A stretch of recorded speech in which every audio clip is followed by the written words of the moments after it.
Horoscope Aquarius 2017. This year promises change, Aquarius, but not the upheaval you've been dealing with over the past 7 years. It won't solve all your problems. In fact, a couple of new ones will surface, but nothing will compare to the wild ride you've had since 7 years ago. Are you ready for a relationship adventure? Jupiter spends most of the year in your opposing sign of Leo, and that's what may be in store. Jupiter here can bring partnership opportunities, lots of partners, a partner who travels, wanna go along? Or even a partner who goes astray. Generally Jupiter bodes well, and it can bring lots of response to your efforts from the world around you. If you are involved in any business that uses personal effort to create success, you will find this to be a peak period. If you do counseling or one-on-one work with others, you will find this to be a very profitable time. Once Jupiter enters Virgo in August, the emphasis goes to money, as in getting more of it. There could be a temptation to spend extravagantly as well. Keep in mind that this is a peak in a 12-year cycle, and that there may be a leaner time in a few years to correspond to this time now. Jupiter periods are good for building a reserve. Saturn in Gemini has been one of its lovelier placements for you.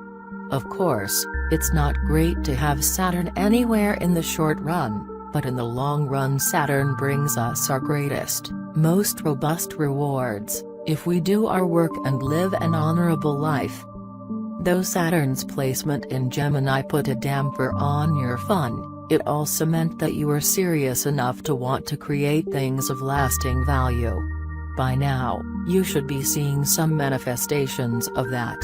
However, it will be 10 years before the full fruits of your labors will show, so be patient. Starting in June, Saturn will be in Cancer, putting the spotlight on your solar 6th house of health and lifestyle. There will be no better time to adopt a new health regimen or dietary plan because you'll have the discipline to go with it, even if it's just the fear of cholesterol as a result of your latest checkup. Relax, you've got 3 years to work it out. Allow yourself to travel the road of slow, steady progress, because that's what lasts. Chiron is in your solar 12th house, and there's a whole lot of healing going on. You may have been uncovering wounds, both physical and emotional, since early last year. An active role in healing, finding support or doing it yourself, is on the menu this year. You could also find yourself working, paid or volunteer, in a hospital or hospice. The big news for you this year is that Uranus finally is leaving your sign.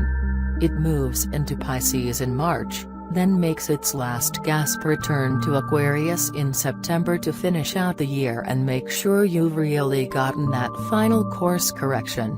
It will feel better in your solar 2nd house of finance and resources, but it is still in the heavens, and so it is still affecting our lives. Remember that it is more active when we move away from our center to an extreme position. If you like to take big risks, or become attached to your material possessions, Uranus will have fun with you in the coming 7 years. You'll have fun with Uranus only if you can let go and live in the calm, moderate center. Neptune is still affecting your sense of self, and it means to dissolve away what is not spiritual and deeply meaningful in your life. It creates vision in order to see the big picture. If your schemes seem grandiose, not likely for an Aquarius, try learning more about whether they're possible. You can allow the outer world to temper your ideas of what to create, but you shouldn't let it kill your dreams. Pluto has been a sideshow for you compared to the other outer planets. Still, it's like the thief lurking in the brush. He may be after your neighbor's fortune, not yours, but you still could fall prey if you are careless. An open and fluid attitude is your best friend. The eclipses are moving from your